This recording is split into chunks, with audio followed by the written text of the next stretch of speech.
Мистер және миссис Роджерс.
Генерал Макар.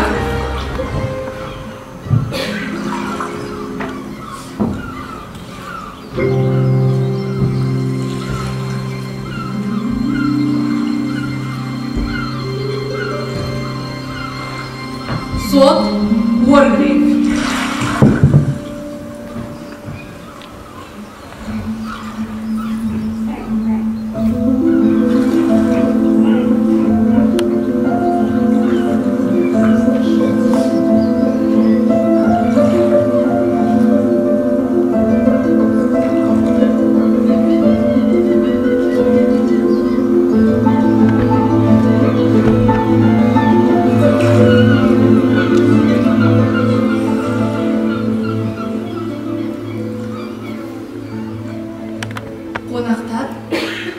Қонақ бөлмеде жиналды.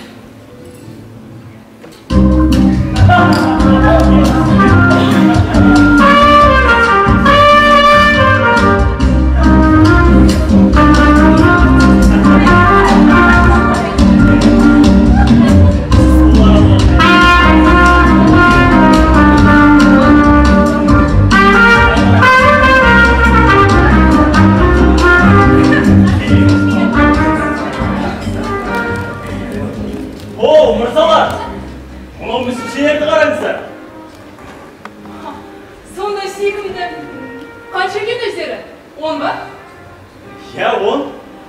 Бұлар санамақтағы 10 негр баласы ғой. Санамақ бөлмемде камин үстіндегі жақтаудар еді. Менің де бөлмемде бар. Мен де көрген болар. Менің де бөлмемде бар. Менде де. 10 негр баласы тамақ ішуге бар. Біреу шашалып өлді. 9-ы ғана қалды. 9 негр баласы сосын барып кем алды. Біреуі оянбады. 8-ы ғана қалды. 8 негр баласы дәуінға қарай салды. Біреуі оралмады. 7-і ғана қалды. 7 негр баласы отынға кесте қалды. Біреуі өзін өзі шапты. 6 ауылдана. 6 негр баласы омартадан бал алды. Ара шақты біреу.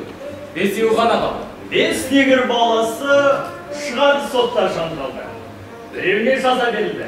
4-еуі ғана қалды. 4 негр баласы Теңізге шомылуға барды. біреуі жемге алданды. 3-еуі ғана қалды. 3 негр баласы айуанханаға аттанды.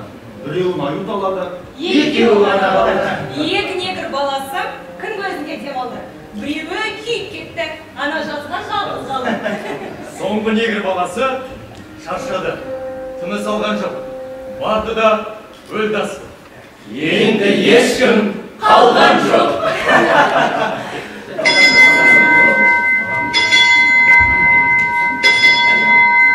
Мырзалар, асқа жүрміші. Не жүріңіз асқа? Ханымдар мен мырзалар, тыныштық сақтаңыздар. Сіздерге мынадай айып тағылады. Эдвард Джордж Армстронг, сіз 1925 жылға 14 наурыз күні дүние салған Луиза Мэри Клистің өліміне жауаптысыз. Эмили Каролина Брент, сіз 1931 жылға 5 қарашада қайтыс болған Беатриса Тейлордың өліміне кінәлісіз. Уильям Генри Блор, сіз 1928 жылға 10 қазанда дүниеден өткен Джеймс Стивен Ландордың өліміне себепкер болдыңыз. Вера Элизабет Клейтон, сіз 1935 жылға 11 тамызда Сирил Огилви Хамилтонды өлтірдіңіз.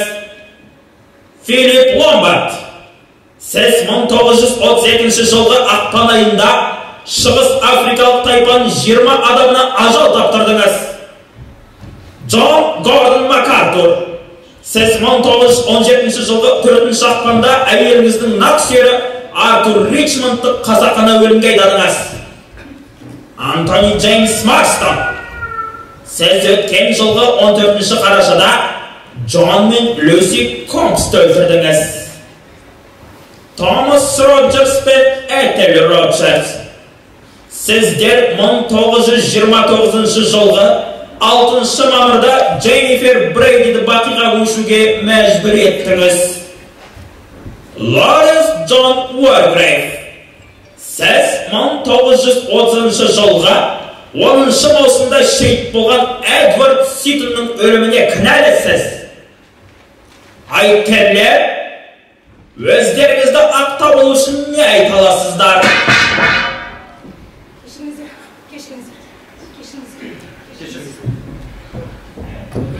Жаңағыда айтқан кім болды екен? О, мырзалар, ол не көрген өзі?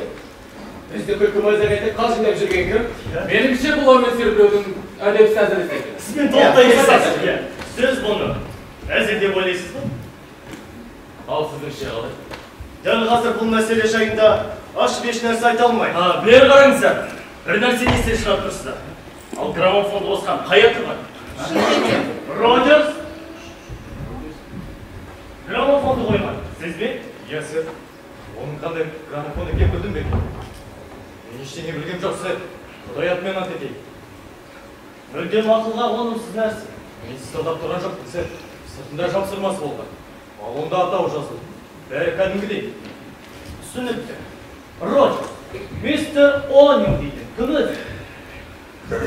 Осы аралдың иесі. Бұдан хабарым бар. Бұл адам жайында өзіңіз не білесіз? Соны айтыңыз маған. Мен сізге ештеңе де айта алмаймын, сэр. Оны ешқашан көрген емес. Ешқашан көрген жоқсыз ба? Бұл не болған сонда? Мырзалар, кешіріңіздер. біздің мұнда келгенімізге бар жоғы бірақ апта. Бізді агенттік арқылы жолдаған болады. Плимуттағы Реген агенттігі қатшылығы.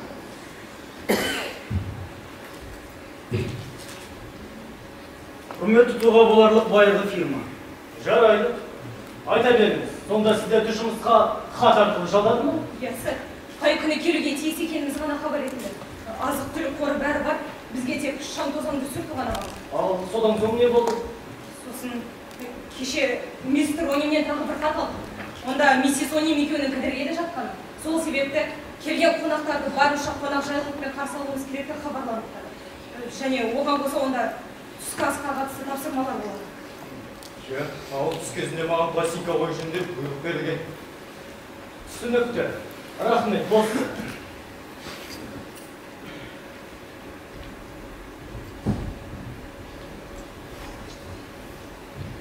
Мырзалар, өзімізге мәлім деректерді ортаға салатын кеш жетті ау деймін. Бәріміз де бұнда соның шақыртуымен келдік. Әркім өзінің осы аралға қалай тап болғанын айтып берсе, бұл баршамызға пайдалы болар еді деп ойлаймын. Иә, келсін. Бұның бар өте шүбәлі нәрсе. Қойға қоланып оқылмайтын бір хат алды. Бұдан 2 жыл бұрын жазда курортта танысқан бір әйел жіберген екен деп ойлаған. Меніңше оның аты-жөні миссис Оден. Әлде Оним ғой? Миссис Оденді білем. Сондай-ақ миссис Онимді де білем, бірақ менде Оним есімді таныста. Доста жоқ екеніне кәміл сенімдімін. Танысынан жүрем бертеден жедел хат алды. Ол мен тезірек осында келуімді. Мені мұнда мамандығым бойынша шақырды. Бұл отбасын бұрыннан білетін бе едіңіз? Жоқ.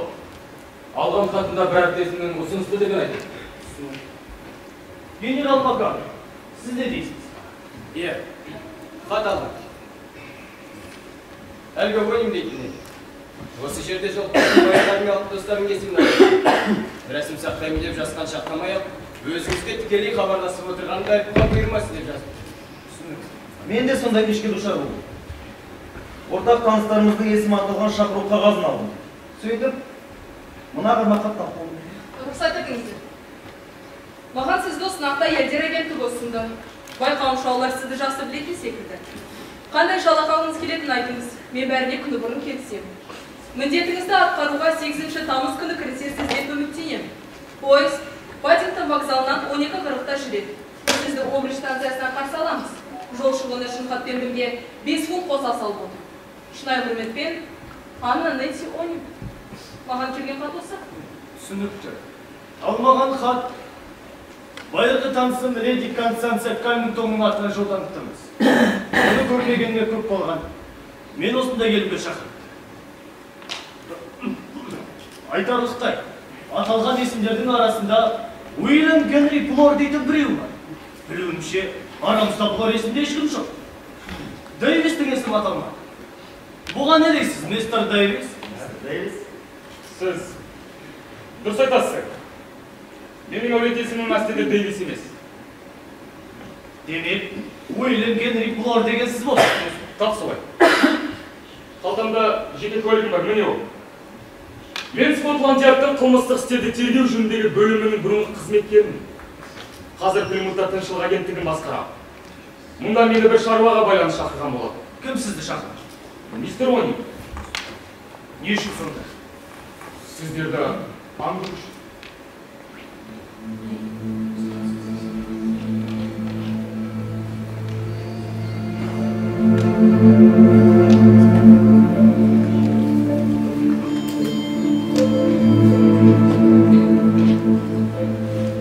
Өзіңізді осы аралғалдарда келген адам кім болса ол болсын мейлі.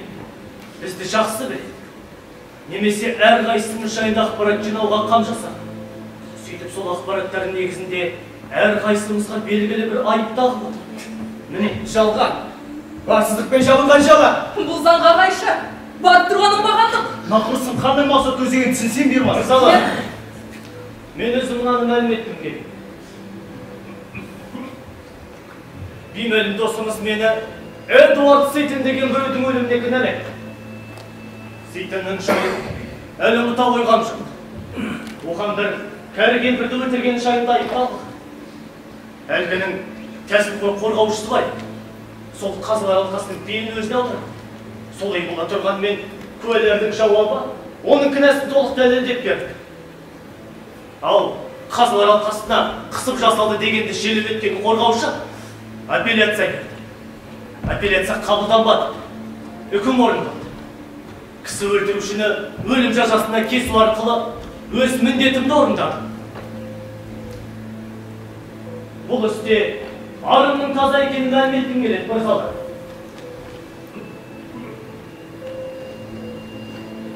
Бар жоғы сол ғана. Сіздерге әлгі Сирил Хэмилтон дейтін бала жайында айтып бергім келеді.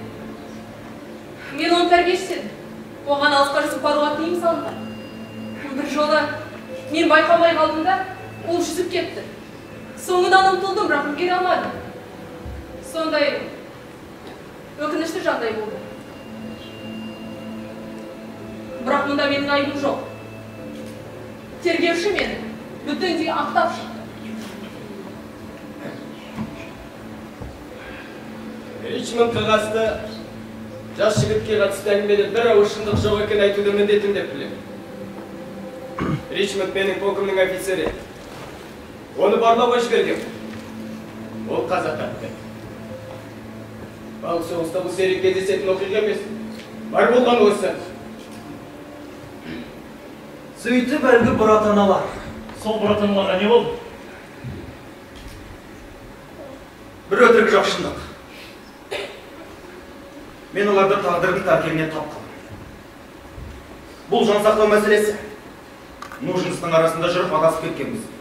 Сөйткен соң жолдастармен бірге тайып тұрдым. Ал қалған құтқан азық-түлікті өзімен бірге алады. Сонда адамдарыңызды тастап қашып кеттіңіз бе? Оларды аштан өлуге душар еттіңіз бе? Әрине, ақ нәсілдің өкілі үшін бұл лайықсыздау нәрсе. Бірақ жан сақтау ең басты парызымыз. Мұныңыз дұрыс болмаған екен. Сөйтіп оларды аштан өліп қалсын деп қалдырып кеттіңіз бе? Тап солай. Джон мен Люси Колмс. Олар шамасы өзім Кембридж маңайында машинамен қағып кеткен балалар болса керек. Ол өте қайғылы жағдай. Кім үшін қайғылы? Олар үшін бе? Әлде мына сіз үшін бе? Баста өзім үшін деп ойлағам. Бірақ сіздікі дұрыс. Олар үшін қайғылы жағдай. Әйтсе мұнда менің айтқаным жоқ. Олар жолға өзе жүгіріп шыққан. Нені бір жылға машинада құқығымнан айырды. Бұл шамалтатын ақыл. Ондай жылдамдықпен жүруге болмайды. Ол үшін жазалау. Дұрыс айтасыз. Өзіңіз секілді жас жігіттер қоғам үшін өте қауіпті. О, мистер. Біз ерекше жылдамдықтар ғасырында өмір сүріп жатырмыз. Онан соң мәселе жылдамдықты емес. Біздің түкке алқышы жолдарымызда. Айсыңды қандырып алса да алмайсың. Қайтемінде де, мұнда менің айыбым жоқ. Бұл жазатайым болған оқиға.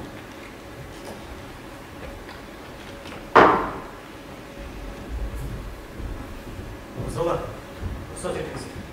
Мен де бір ауыз сөз айтсам. Рұқсат. Әрине, айта берді.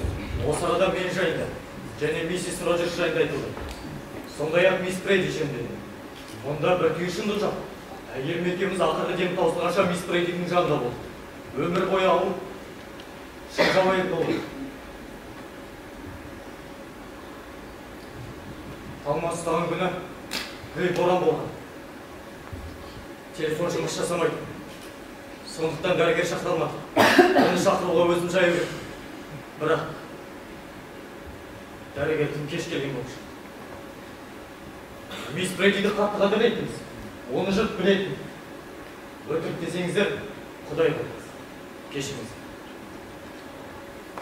Ал сіз не дейсіз, мистер Блор? Тізімде сіздің де атыңыз бар. Ландердің сіз жайында айтып тұрған боласыз. Бұл Лондон коммерциялық банкын тону жөніндегі іс болады. Ландер қылмыскер болды. Түнгі қызметшіні сеспей қатырған сол. Бұл дәлелдеген нәрсе. Ал сіз дәрігер, сіз не айтасыз бізге? Шыным сол. Не айтарымды білмей алып жүр. Құрбандығының аты жөніне байланысты еш нәрсе есіме түспей қалды. Ол әйелдің аты қалай деп? Клис пе диплом? Клис. Оны әуелет есім бар науқас есімде. Жалпы науқастарының біреу менің кінәмнан қайтыс болды дегенді естіген емес. Бәлкім ауруханадағы әлде бір операция жай сөз болып тұрмыз. Сырқат адамдардың көбі бізге тым кешті. Ал науқас қайтыс болса, туыстары хирургтың әлек.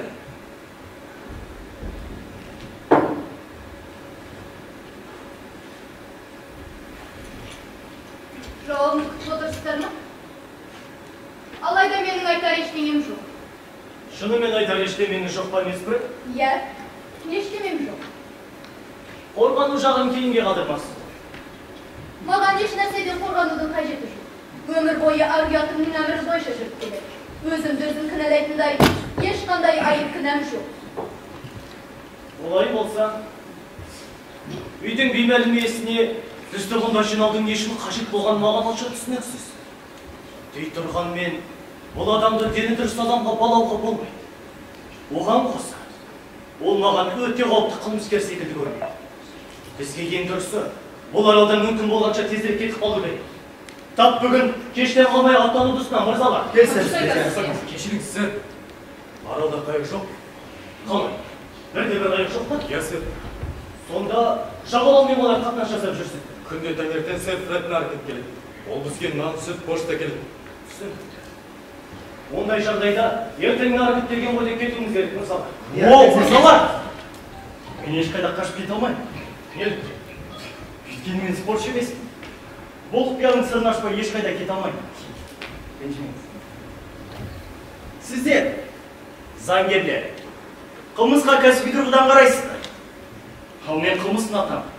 Және сол үшін ше.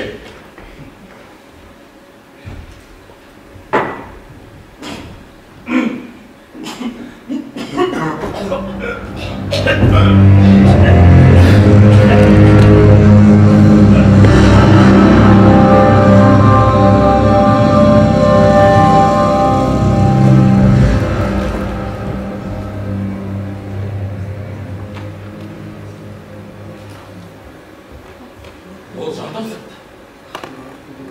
Сонда ол шашалып өлді ме? Жоқ. Адам бір жұтым вискиге шашалып өле алмайды. Марсының ажалы табиғи өлім деп айтуға болмайды. Ендеше вискиге бірден қосылған ғой. Солай ма? Не екенін дәл айта алмаймын. Бірақ вискиге әлде бір санитар алыстырған секілді. Абзалы бұл цианды калишка. Ол кірпі қағын тұрып жатыр. Сонда бұл бакада болған ба? Иә. Демек, сіздіңше ол өз бокалына өз өсеткені? Солай сияқты. Сандра, бәрген. Оны өзін-өзі өлтіріп жүріп деп ойлайсыз ба? Бұған сені қиын бәрген. Ол өзін-өзі өлтіреді деп ешқашан ойламаған. Өмірдің қызығын көруге сондай құштар еді.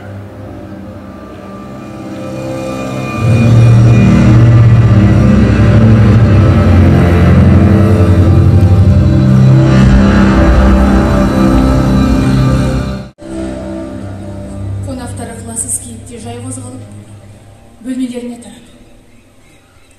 Ішке кірген соң бәрі, неге өйтіп жатқандарына өздері де мән берместен, есіктерін бірден кілттеп алды.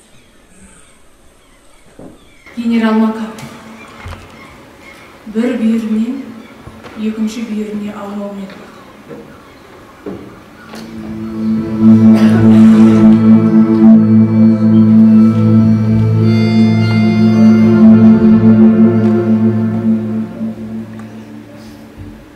Артур Ричмондтың әдеті көз алдымнан кетпей қойды. Артур маған ұнайды. Тіпті бауыр басып қалған.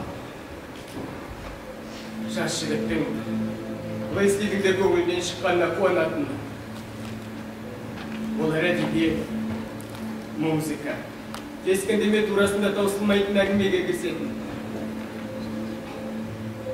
Ал мен Леслиді сондай ұнатушы едім. Леслиді керемет ұнататынмын. Оған қалтықсыз сенетінмін. Bir жолы бәрі де аян болды. Лесли екеумізге де хат жазыпты. Бірақ хатын шатастырып жіберіпті. Ричмонд қатынаған хатын менің адресім жазылған конвертке салыпты. Екеуі көптен көңілдес екен. Әлгі хатта бұл ап-айқын аңғарылып тұрған.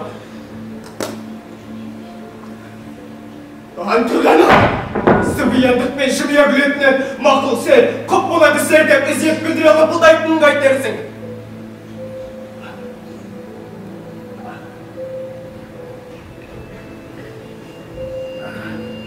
Алдамшы, алаяқ.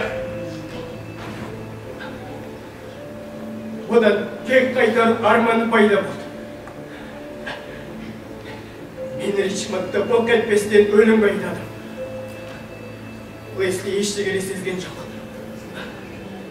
Нақс жерін жоқтап, көзінің жасын көл қылды. Бірақ мен Англияға оралған шақта өкінішпен шипасен тарта бастаған. Біз бұрынғыша тұра бастадық. Бірақ Лесли мені бойына олақ салып еді. Ал соғыс аяқталған соң 3-4 жылдан кейін өкпесі қабыну салдарынан дүниеден баз кешті. Оның бәрі баяғыда болған сен. Одан бері қанша жыл өтті.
Қолым тершіп кетті.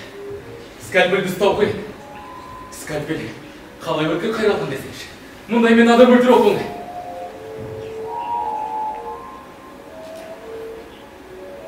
Мен қазір ғана біреуді өлтірдім. Құрбандықтың мәйіті маған таныс емес тәрізді.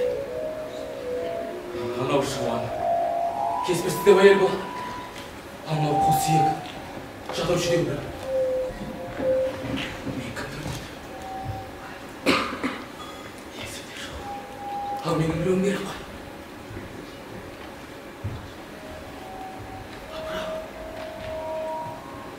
Мынау Энтони Марсты ғой. Беті қанталып біздеп кеткен. Бірақ ол өлмеген. Құдай ақы, қарқылдап күліп жатыр. Қатты күлгені сонша операция сенсемейді. Абайла достар. Абайла, ұстаңыз сені. Ұстаңыз бетбеке. Ұстаңыз сені. Ұстаңыз бетбеке. Дәрігер, әйелін қалаша, дәрігер. Оятам деп. Тіптен оянбай. Тұрат беті де оңшы емес. Жүріңіз.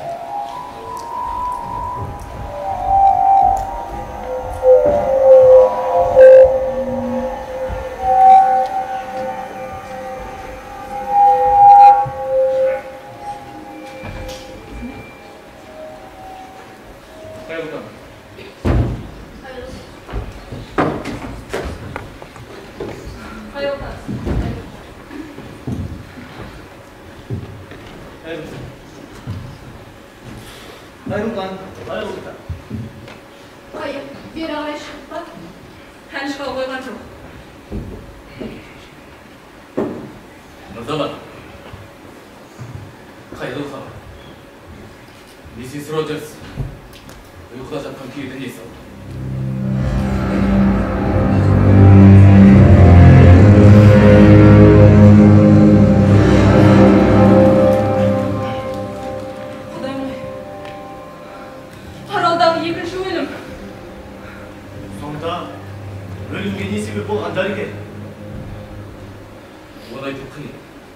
Өткен кеште қатты қайғырып қапаланды.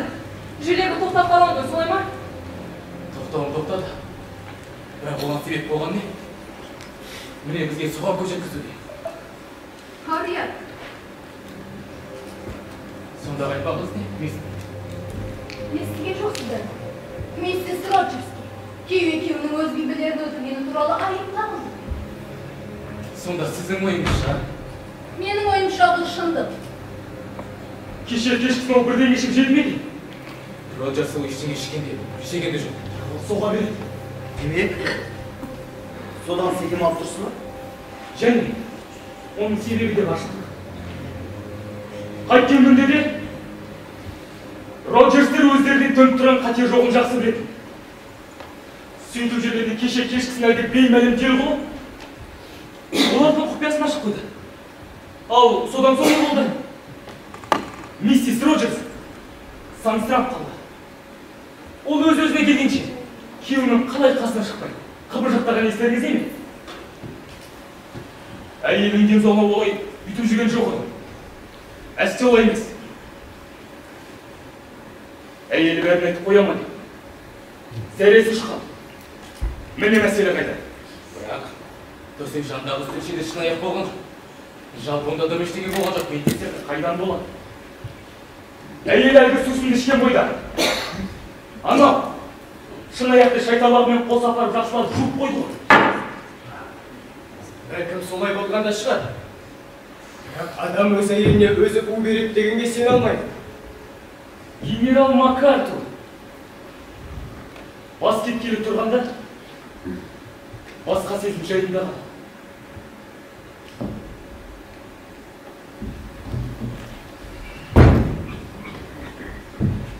Роджерс, қай ғадетке қай уақытта келеді? 7-8-дің арасында. Кешігіп жатыр ғой. Нарбеттің қайда жоғалған білмедім. Ол енді келмейді. Моторды қаралдан алып кетер деп дәмеленеміз. Бірақ бұл жерден енді ешқайда кетпейміз. Осылай ойластырылған. Ешкім де бұл арадан ешқайда кете алмайды. Ақырғы дем осы жерде тұр. түсінесіздер ме? Ақырғы ден, бәрінің де ақыр соңы. Тыныштық.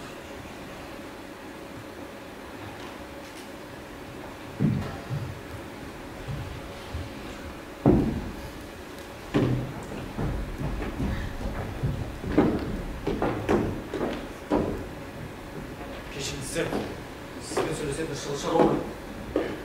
Не болды сіздер ойлайсыз? Мәселеміз үшілер және. Иә, олардың саны 10 болады. Иә, 10 болады. Ал қазір олардың 8-і ғана болады. Неге бұлай?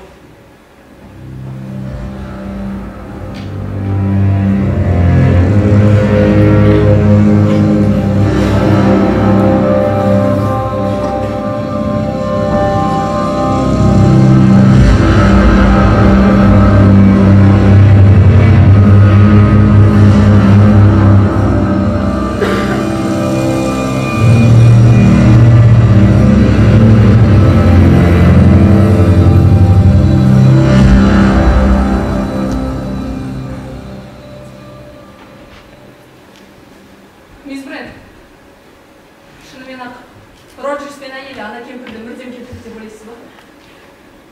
Өз басым болған кәмі сенімді. Бұлардың әлгі мисс Брайдиді өлтіргеннен еш күнәлі жоқ.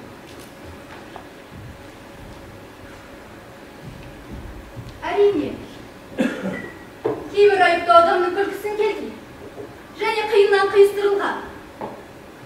Мысалға, сотқа. Ол тек қоғам алдындағы парызын орындайды. Және бұрынғы полицейге қатысты айыпты да бар. Сондай-ақ өзіме қатысты айыптау да сондай. Иә, кеше бұл жайында айта алмадым. Еркектер алдында бұл тақырыпта сөйлеу ерсініз. Қай тақырыпта? Беатрис Атейл.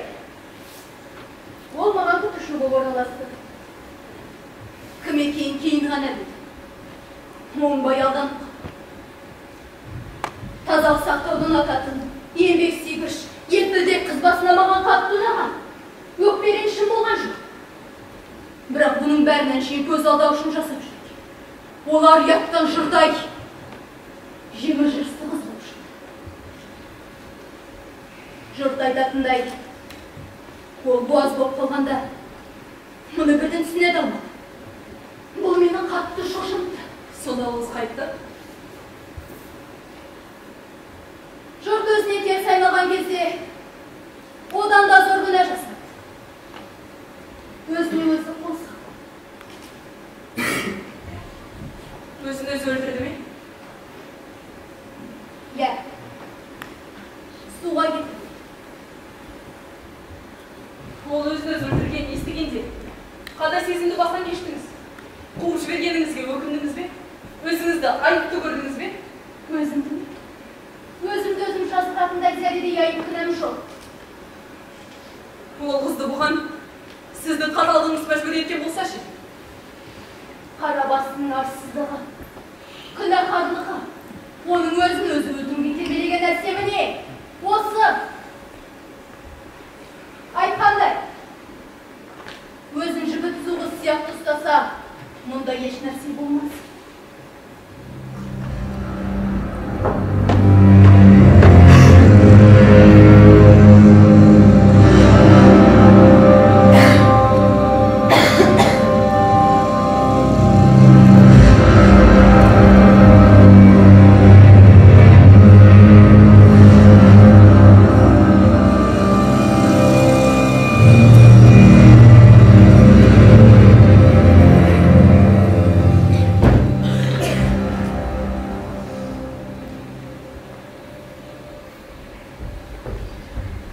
Мистер Ломар, шыныңызды айтыңызшы. Осының бәрі жайында қандай ой көреміз? Бұл істе бас қатырар нәрсе жетершілер. Миссис Роджерстің өлімін қалай түсіндіресіз? Блордың айтқанын екенсіз бе? Егер бұл істі өз алдына бөлек алып қарастыру мүмкін болса, мұнда иә, келісемін. Сонда ғой. Олай ойлайсыз, сонда олар қайткен. Сіздіңше олар кемпірге ұл берген бе? Олар кемпірді оңай балатысымен аттандырған. Бүгін таңертең Роджерстен мисс Брайдидің немен алғанын сұрады. Жауабы біраз нәрсенің басына шықты. Медициналық амал әрекеттің бәрін тізбей қоя. Bir ғана айтарым, жүрек ауруының кемпіріне амиометрия болды. Жүрек талмасы басталған кезде акуланы сындырып, науқасты ескеді. Дәрінің науқасты дер кезінде бермесе, бұның соңы өлімге соқтыруы ықтимал. Иә, бұдан оны әдісін ала қоймас. Оның үстіне, Роджер шетітінде дәрігер шақырып кетті. Оның ешкім ештеңе білмекті ойлауына толық негіз бар. Тіпті білген күннің өзінде де дәлелге алмайды. Иә, бұл көп нәрседен сұрақ тұрады. Неден сонда? Бұл өзімізді негр аралына алдаусыратып алып келдің себебін түсіндіреді. Білесіз бе, кейбір қылмыс үшін жауапқа тарту мүмкін емес. Мысалға Роджерс алыңыз. Екінші мысал Уорбекқа. Ол заңдылықты қатаң сақта отырып кісі өлтірді. Оның адам өлтіргеніне кәдімгі сеніп Себебінде әрине сенім. Адамды пышақта өлтіру қандай болса, Уорбекті Ситонды тамшылап өлтірді. Бірақ мұны басына парик, үстіне манжа киіп сот креслосында отырып істеуге ақша жетті. Сондықтан оны әдеттегі жолмен жазалаудың еш қажеті болды. Мистер Рони мен негр аралының қажет болған себебі де міне осында. Сонда, бізді мұнда не үшін жинап отыр? Дәрігер. 12 сағатта екі адамның өзін-өзі өлтіруі бұл тіптен ақылға сыймас. Егер сіз, ентіне мас, ақыл ойдан да, аяушылық сезімнен де жұрдай осына ожар жыр. Екі балына тап өткенде бола, өзіне өзі қол салып кеткен болсаңыз, онда бетіңізге қарап тұрып қарқылдап күлген болар. Одан соң, ол оны қайдан табуы мүмкін?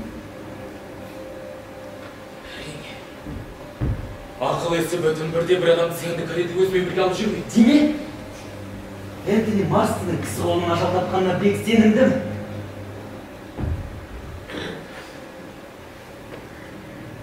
Миссис Роджерс ше? Миссис Роджерс. Миссис Роджерс. Бізге екі өлімнің себебін түсіндіретін теория керек.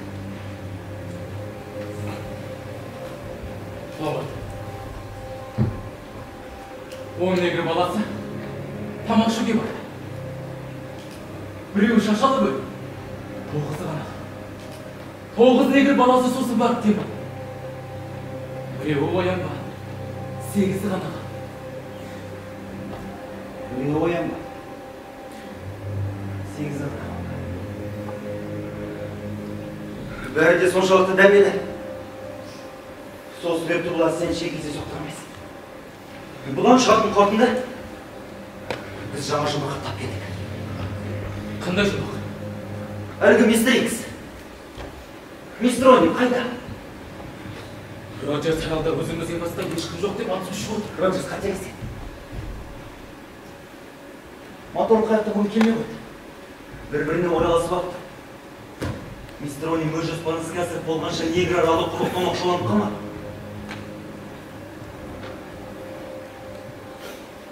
Сөйте тұрған мен. Оның ескілеген нәрсесіне. Мен ескілмепті. Аралда тінтіп шығудың түк қиындығы жоқ. Көзді ашып жұмғанша тінтіп шығамызда қадірменді ойынды ұстап аламыз. Иә. Бізге сірә бұл орды көмекке шақыру қажет болады. Мынада шырғаланда оның пайдасы тияр ма? Үшеуміз бұл жұмысты оқуға аласыз.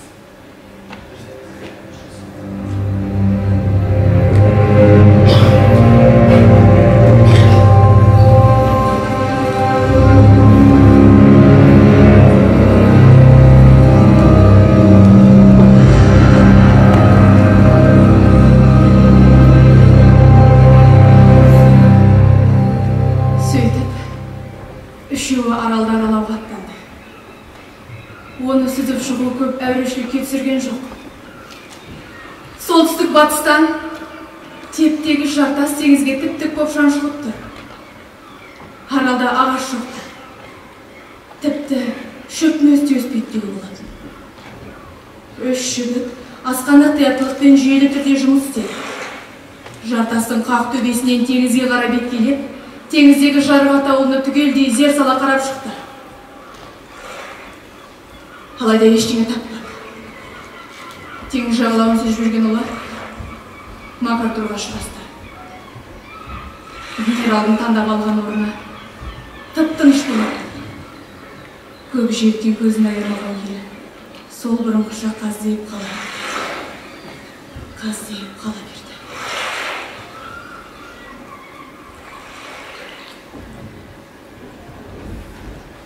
Генерал МакАртур, ақылын адасқан. Қайдағы бірдеңе айтады. Оны шынымен ақшалы құрған болсам да? Әлде олай емес пе? Сонда не дегіңіз келеді сіз? Бізде салысқан адам секілді. Иә. Оны монет деп ойлайсыз ба? Әрине ойдамыз. Алайда әрине. Оның алжы бастаған даусыз, бірақ мен ешқашан ол деп ойламаймын. Дәлел. Қандай ойда жүргенді білесіз бе? қандай? Мен омыртқа сенім білдіре алмаймын. Не себепті? Мысалға сіз дәлел. Керегі болады деп өзіңізбен бірге револьвер ала шықтыңыз ба? Құдай сақтасын, әрине алғам жоқ. Алдыңыз тұрған ба? Не үшін оны өзімен бірге әкелдіңіз? Тағы сен алған соң алған шығар? Датымды датысы бар. Бірақ ана құралды осында келген. Қаншалықты даты болсын, мәжбүрете қоймас. Мырзалар, о неме еш жерде жоқ. Мистер Ломбард, білгім келетін нәрселер бар. Соның бірі өзіңізге қатысты. Маған ба? Иә, сізге. Айтыңызшы, қонаққа бара жатып, не себепті өзіңізбен бірге револьвер ала шықтыңыз?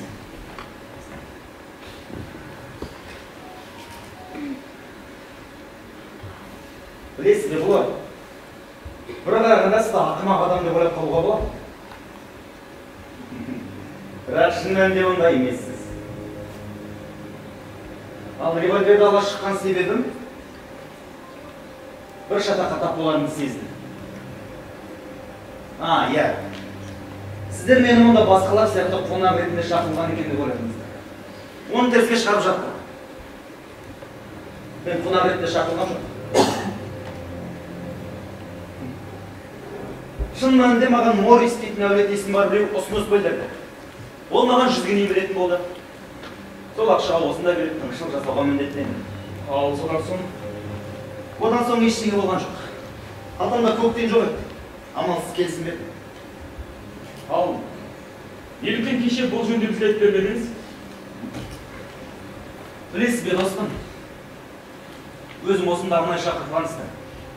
Кеше жүзеге асатын мен қайдан білетін едім. Сондықтан сіздерге бұғына қойдымда нанымдылау бөлінетін бір нәрсені айта салдым. Ал қазір ойыңызды өзгерттіңіз бе? Иә. Қазір бәріміз бір кемедеміз деп ойлаймын. Себебі бәріміз торда отырмыз. Бұған зәреде шүбәм жоқ.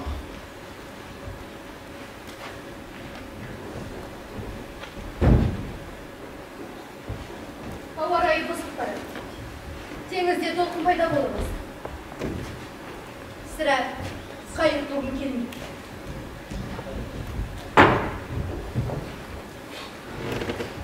Мені күтіп отырсыздар ма? Кешіккен жоқсыз. Әлі генерал келген жоқ. Генерал МакАртур теңіздің жағасында отыр. Оны сіз естімеген шығар, оның үстіне бір түрлі сөйлесің. Оны мен шатып келем. Далаға салған. Кеше Плимуттан менімен бірге пойызбен бір қарт келді. Сол қарт дауыл туралы жатыр деп жол бойы қарсаумен болған. Қарт теңізшілердің ауа райын алдын ала болжайтын таңдалар, иә. Не болды?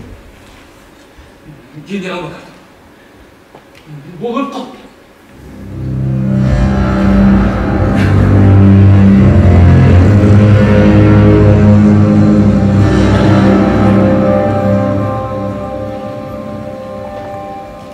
Сонда өлімге себеп болған не дәрігер? мұны жергеден кертекпе. Немесе соған ұқсас бір дегеме соқпа. Сенімдімісіз? Сенімдімі? Енді білеміз не істеу керек екенін. Қазіргі біздің мақсатымыз өміріңізді сақтап болу. Аралда өзімізден басқа жан баласы жоқ. Шын сөз, басқа жан жоқ. Әрине жоқ. Мұнда зәредей күдік күмән болмауға тиіс. Демек, ол өз арамыздағы біреу. Жоқ, бұл мүмкін емес. Мүмкін емес. Күнді бой жеткен фактілерді жасырып жаппауымыз керек. Өйткені барлығымыздың да басымызға қауіп төніп тұр. Арамыздағы біреу ол кім? Ол кім? Оны білмейміз. Осыған келсесіздер ме? Маған сен оқи.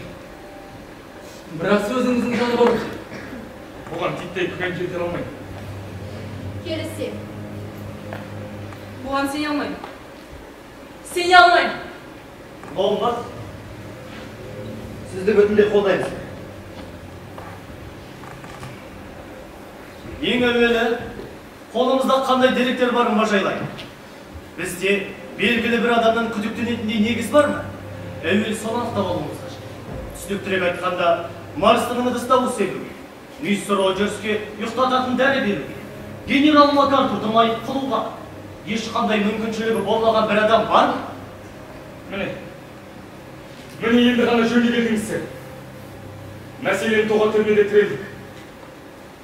Ақ-қарасына сықпай саралайық. Бірінші Марстан. Ол өзіне соңғы рет ескей құйғылар алдында біреу салып кетті деген пікір болдыңыз. Сол кезде Роджерстің болған есінде жоқ. Бірақ мұны осы отырған бәріміз салатын едік. Екінші, миссис Роджерске келейік. Бұл орайда оның күйеуі мен дәрігерге күдік туады. Мұны істеу екеуіне де еш қиындық келтірмейді. Мен қарсым қызы. Мынау адам айтқысы жаман. Оған бергенім шаян шайықтадан келер. Күйіп пісетінде еретіңіз бар әйткенмен фактілерді түгел зерделеуіміз керек. Мистер Роджерске ұйықтататын дәрі беру сізге жаңа Роджерске демеді олай болады. Ал енді басқаларын байқастайық. Мистер Роджерс жоғарыда өз төсегінде жатыр. Есік креслі шығасылы халде. Дәл осы сәтте есік қағылды. Бөлмеге әлдебір кіріп келіп айталы болған әлдебір таблетканы берді. Сізге осы дәрінің дәрігер ішсін деді десе не болайын? Ол бұл дәріні ішпес пе дейсіз бе? Мұның бәрі ойдан шығарған өтірік. Бізге күш тағып қоятқанадан ешқайсымыз шыққан жоқпыз. Марстың өліп қалды. Алла сақыран абеге шыққан. Мистер Лоума, оған кейінірек жұрт жатып қалған соң да баруға болады. Иә, бірақ ол кезде Роджерстің жақын бөлмеде болған анық. Жоқ. Роджерс ол уақытта асхана мен асшыйды жинастырып жүрген. Дәл осы қиратта мистер Роджерстің жақын бөлмесіне кім қаласа сол, еш адамның көзінен ілікпей көтере алады. Не дедіңіз сіз? Сонда не Дәрігер, демексіздіңше Мысалы, бір-бірімізді айыптаудан еш нәрсе өтпейді. Фактілер, міне бізге керек осы. Осынау екі өлімнің жай-жапсарын қолдан келгенше саралауға тырысты. Ал енді генерал МакАртурдың өліміне келейік. Бұл бүгін таңертең болған жағдай. Бұған өзінің ешқандай қатысы жоқтығына кәміл сенімділер. Істің мән-жайын қысқа да нұсқа түрде маған баяндап беруін сұраймын. Өзімде алиби жоқ екенін бәлен айтып қояйын. Мен таңертеңнен түске дейін үйдің алдында қалып қайда отырдым. Ал мен түске дейін мистер Ломбардтан және мистер Армстронгпен бірге болдым. Өтірік болса айтсын өздері. Түсінікті. Ал сіз ше мистер Франк? Біз мистер Айтырғы екеуміз тау басына шықтық. Одан соң мен оған қайда шуақтап отырдым. Сізді ол жерден көре алмаған секілді. Мені көре де алмайтынсыз. Үйдің арғы шығыс жақ бетінде отырдым. Ол арада жер жоқ. Ал сіз ше мистер Айтыр? Таңертең мистер Франкпен бірге болдым. Сосын азды уақыт аралап жүрдім. Одан соң теңіз жағасына түсіп, генерал МакАртурмен сөйлестім. Сағат нешеде сөйлестіңіз? Білмеймін. Ланчтан 1 сағат бұрын, бәлкім одан да көбірек пе екен. Түсінікті. Енді Роджерс қана қалды. Бірақ оның жауабы өзімізде бар деректерге бірдеме қоса қояр деп ойламайды. Қайталап айтайын. Осы үйге жиналған 7 адамның біреуі қауіпті қылмыскер. Оған қоса маньяк екеніне кәміл сенімді. Ескертіп қойайын. Барлығымызда барынша сергек болайық. Осы кезге дейін кісі өлтіруші өз міндетін оңай атқарып келді. Құрбандықтарды да қани қаперсіз жүрді. Ендігі біздің мақсатымыз бір-бірімізге ғана емес, бәрімізге күдікпен қарап. Сақтық, ең жақсы қару. Алаңсыз жүрмеңіздер. Абай болыңыздар, мырзалар.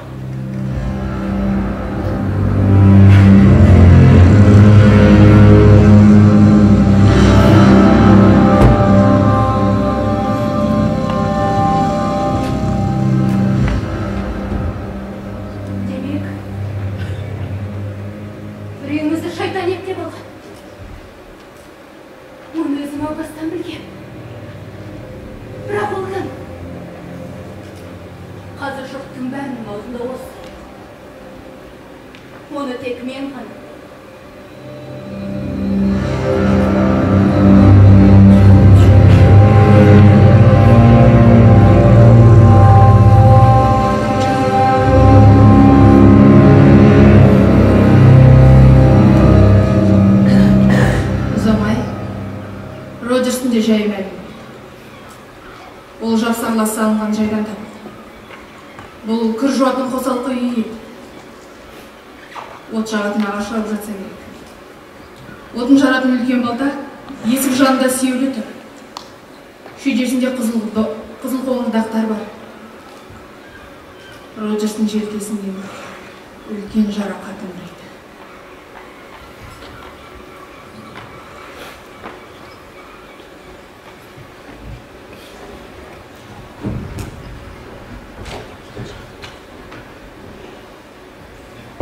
Бәрі түсінікті.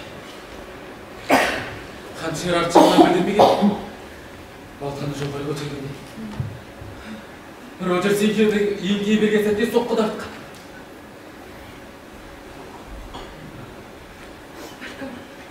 Бәлкім болар алды арада бар шығар. Бар ма не жоқ па? Бал қайда деймін бұл жердегі. Омартасы қайда?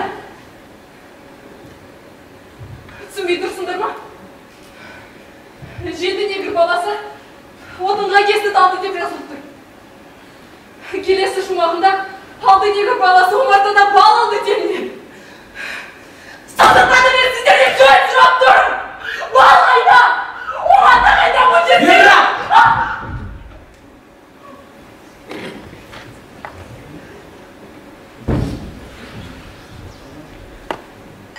Ауа райы бұзылып бар. Қайық теңізге шыға қоймас. Мистер, аралды жалғыз қыдырыстауға тәуекел етіп жүрмісіз? Оның қаншалықты қатерлі екенін әлі түсінбейсіз бе? Мен барынша сақ болдым, мистер.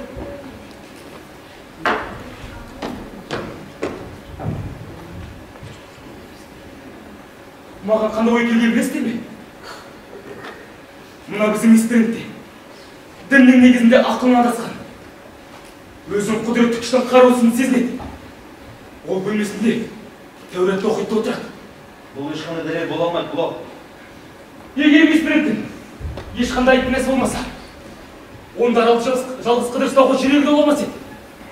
Олай істейтіндер түк ештеңеден қорықпайтындар ғана. Демек, ол түк ештеңеден қорықпайды.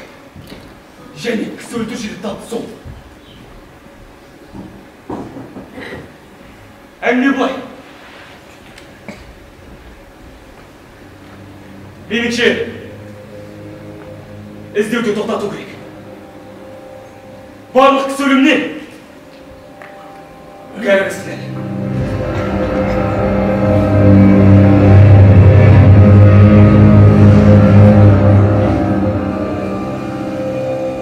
Кім біледі?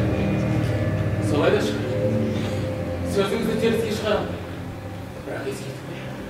Бізде бұл таппас дәлел жоқ. Бүгін ол бір түрлі болып Вера! Бұл жеткілікті дәлел емес. Иә, күдік Сөздеріңізді растайтын дәлелдер жоқ қолыңызда. Дей тұрған мен, дәрігер Армстронгтың мисс Брентке айрықша көңіл бөлуін сұраймын. Мырзалар! Ол өліп қалыпты. Мырзалар, бала арасы! Жоқ. Бұл ара шыққаныңыз емес. Мисс Брентке қозғалында. Дем жетпейтін шығу берген тәрізді. Біздің қаншерге қызық ке. Ол өте қалжыңбас жігіт. Өзінің қарғысат қырсанамағынан бір елі алып құмар. Сақтаңыз. Үрің, өзімен ішпегісі кетпеді. Мейлі тергіңіздер. Мен ішпегісі тамады өтен бірге алып жүрмін. Дәрігер аталдың бар сөйтеді. Түсінікті. Мистер Ломбард, револьверіңіз қайда? Кереуеттің жанындағы сөйтші тұрмасын. Барбанып келейін. Бізде бірге барғанымыз абзал болды. Мархабат. Жүріңіздер, мырзалар.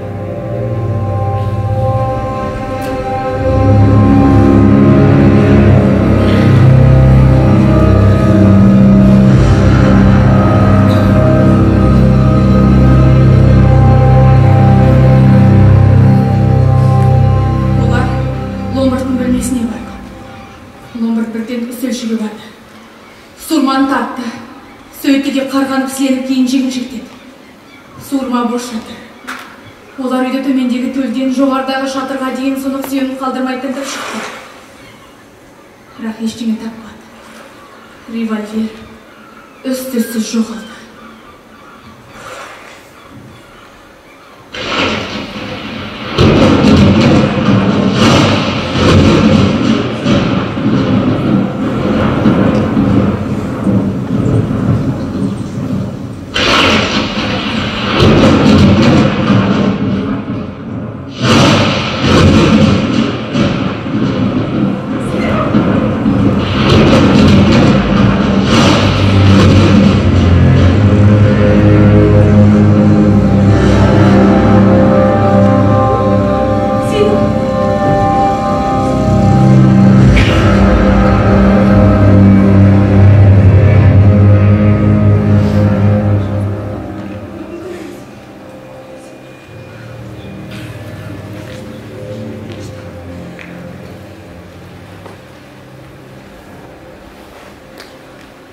Мұны істеп жүрген Армстронг қой.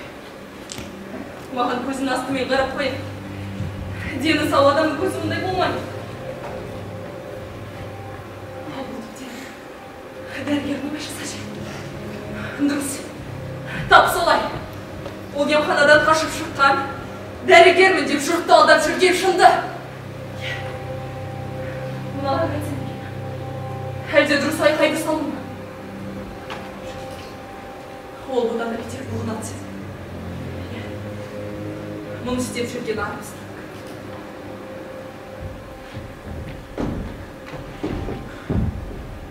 Жоқ. Олар мені қырмай алмайды. Қауқар жетпейді. Қатерге қатысқаға шүйіліп тұрған жоқ.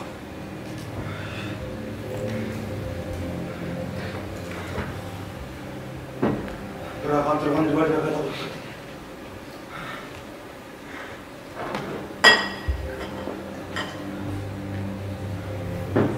Ол ешкімнің қолында жоқ. Бәріміз де тінтілдік. Ол ешкімнің қолында жоқ.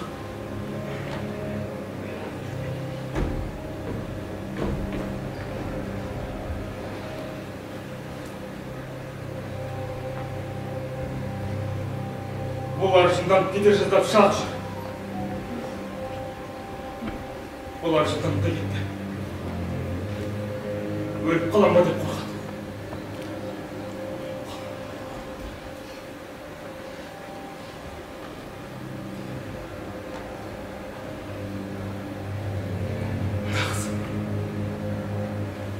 Ана бойжеткен.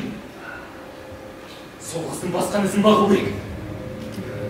Иә, соңынан дейтін боламын. Мырзалар! Соқтатып кетті. Оны басынан атқан. Тіл татпай кетті. Міне жоғалған қаруыңыз.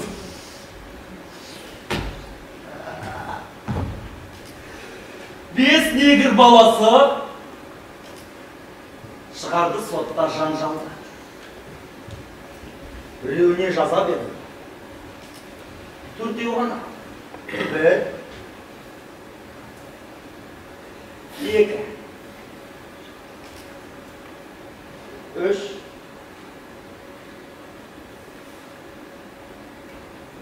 төрт.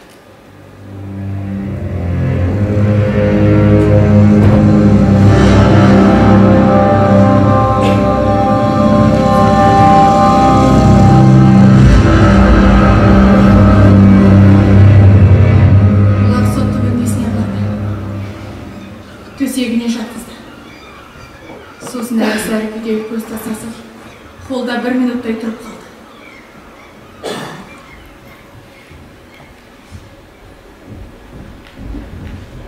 Қалай болды? Арыңыздың аралда жоқ.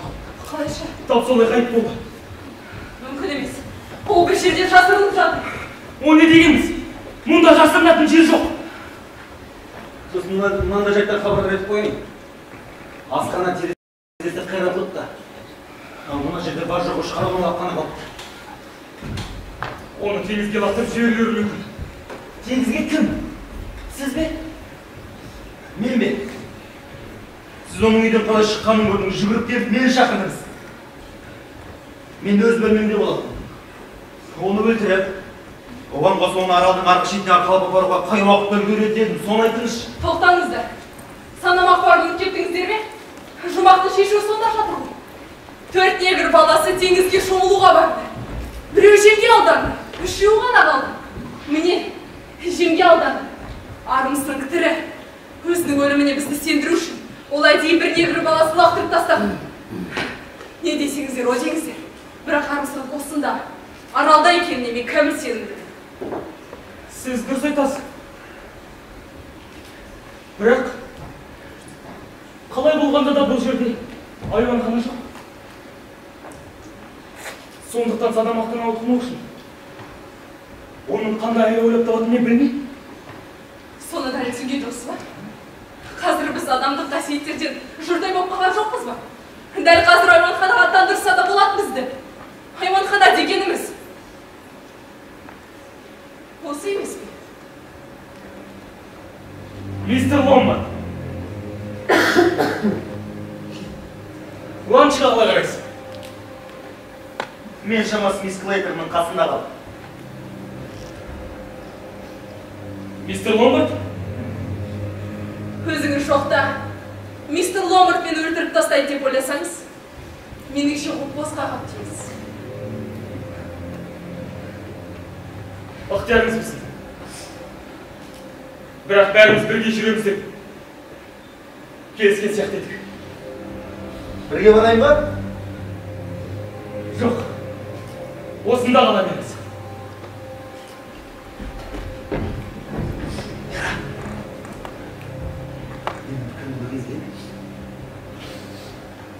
Егер бізге бөтен сақтану керек болса, тек бұл ауданнан сақтану керек.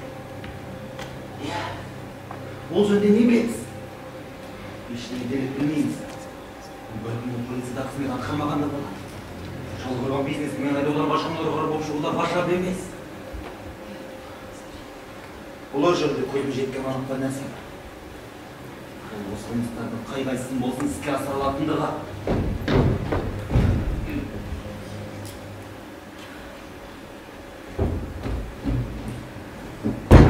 Егер бізге дауысталса не істейміз? Саспаңыз. Сізді қолынан келгенше қорғайын. Сіз маған қайран қаларлықтай қалқысыз сенім білдіресіз. Өзіңізді өлтіріп тастамайтын ма? Көзіңе жетіп тұр ма? Әйтеуір біреуге сену керек. Естідіңіз ба? Жүріңіз көрейік. Аттап баспайды. Мақұл. Осында қалыңыз.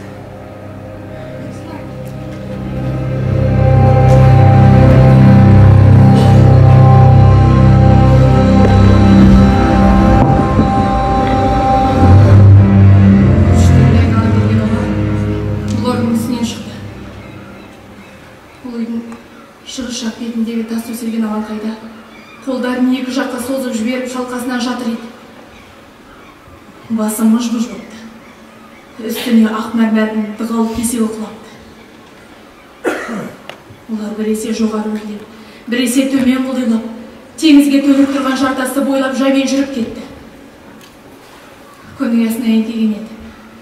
Батар күннің шапағы теңіз бетіне алтын жалатып, Вера мен Ломбардты да алтын күркеуімен көмкерді. Мәйіт екі тасының ортасына қысылып қалды. Сірә оны бұл жерге теңіздің шалқуы әкеп тастаған болса керек. Вера мен Ломбард соңғы үлкен шақпар тасының үстінен әреңдеп өтіп, суға кеткен адамның жанына жақындады. Оның үстінен кейді өлері ісініп кеткен жан шошырлық әлпет олардың көздеріне шалды. Бұл Армстронг еді.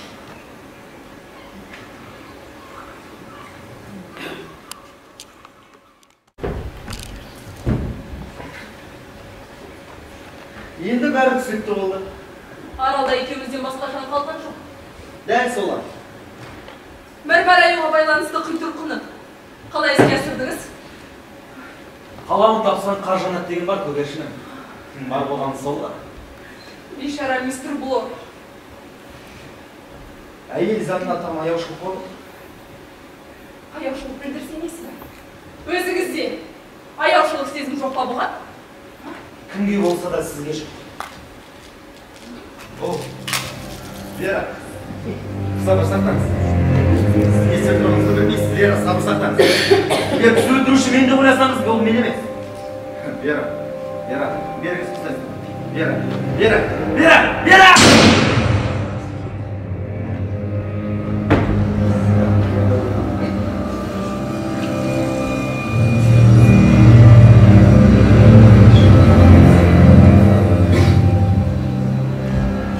Екі негр баласы күн көзінде демал. Біреу күйіп кетті. Ана жазған жалғыз ма?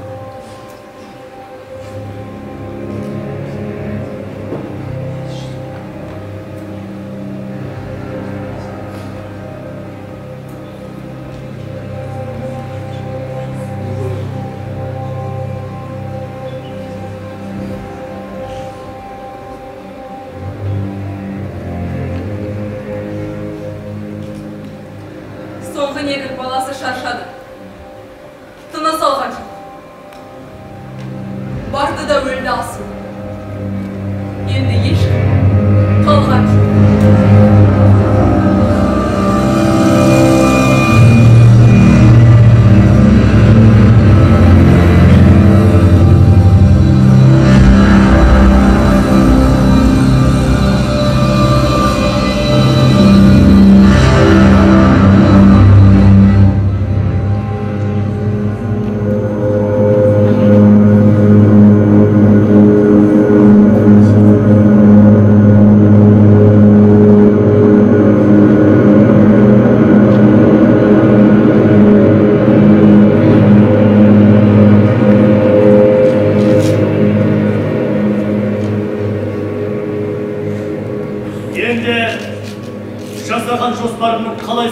Айтып берейін. Әуестік бітірушілерді адастыру үшін аралды Морис арқылы сатып алдым. Ал болашақ құрбандықтарым жайында жинаған деректерімді саралай келе, әрқайсысына белгілі бір алданыс әзірледім. Айта кетерлігі, болашақ құрбандықтарымның барлығы дерлік қармаққа түсті.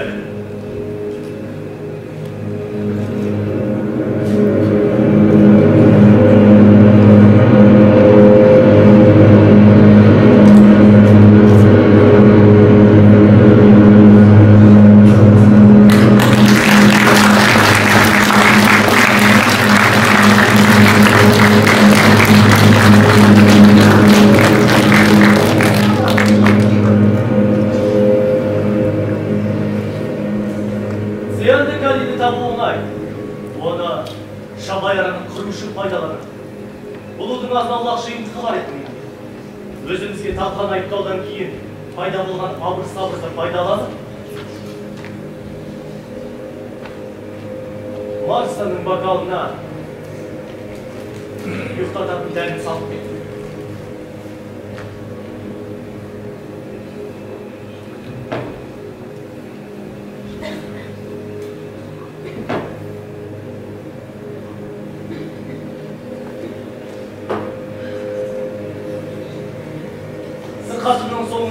жүйелеп кеткен жан жұтатпас нормасына қарсы маған өте күшті ұстататын дәрілер. Роджерс өз әйеліне коньяк әкелді. Оны үстелдің үстіне жанынан байқатпай өтіп бара жатып, ұйықтататын дәріні салып келді. Ал генерал МакАртур қиналмай жан тапсырды. Артынан байқатпай келгенін естіген жоқ. Сөйтіп, ол да сәтімен іске асты. Ал Роджерс 10 тамыз күні таңертең өлтірді. Ол отын шауып жатқан болған. Артынан білдіртпей келгенін естіген жоқ. Ал бұдан кейін пайда болған абыр-сабыр кезінде Ломбардтың бөлмесіне кіріп, револьверді алып кету маған еш қиындыққа түскен жоқ. О да револьвер бар екенін біледі. Таңертең ас кезінде кофе құйып жатып, мисс Брэдтің шын аяғына ұйықтататын дәрінің қалғанын салып кетті. Сәлден соң байқатпай келгенінде ол ұйқылы ояу қалды отыр. Сол сәтте оған цианды калиймен укол жасады. Ал жасаған жоспарын Армстронгқа дәл осы сәтте ұсынды. Келесі құрбандық өзім болуым керек. Егер өлгендердің қатарына қосылатын болсам, үйдің үй ішін емін-еркін аралап жүре алатын болды. Оны сол күні кеште іске асырды. Армстронг жемді ешқандай күтіп кетірместен жұтып қойды. Еңкейге беріп дауыстап қалды. Ол еңкейді. Сол сәтте оны итеріп жіберді. Теңселіп кетті де бұрқанған теңізге барып көміп кетті. Сөйтіп, көптен күткен сәтте тұрды. Аралда небәрі шақ адам. Олардың бір-біріне қорқатын соншалық, неге де болсын даяр. Оның үстінде біреуінде револьвер бар. Бұл өріге жақындап келгенде, Вераның терезесінің төбесінен мәрмәр тасты тастады. Ол шаншығып өлді. Ал Вера Клейторын Ломбардты қалай атып өлтіргенін өз көзіммен көрдім. Тал бойында батырлықта, тапқырлықта бар мықты қыз еді. Тіпті кей жағдайларда Ломбардтан да асып та түседі. Алайда, Ариоттың жан азабы Вера Клейторын өзін өзі асып өлтіруге итермеледі.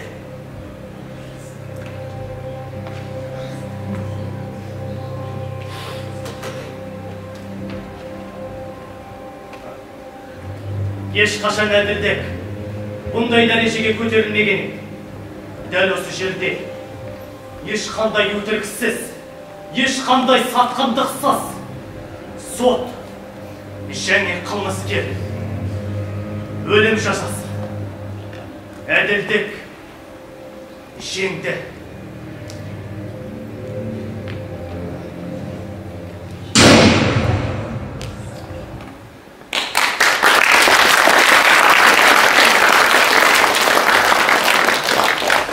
Дауылдан кейін адамдар аралға қайта оралды.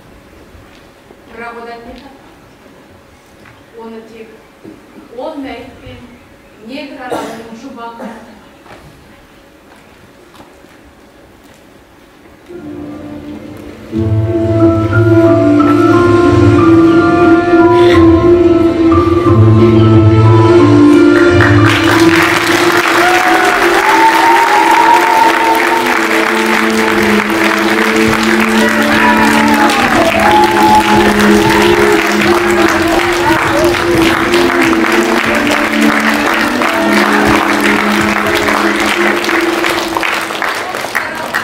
Oh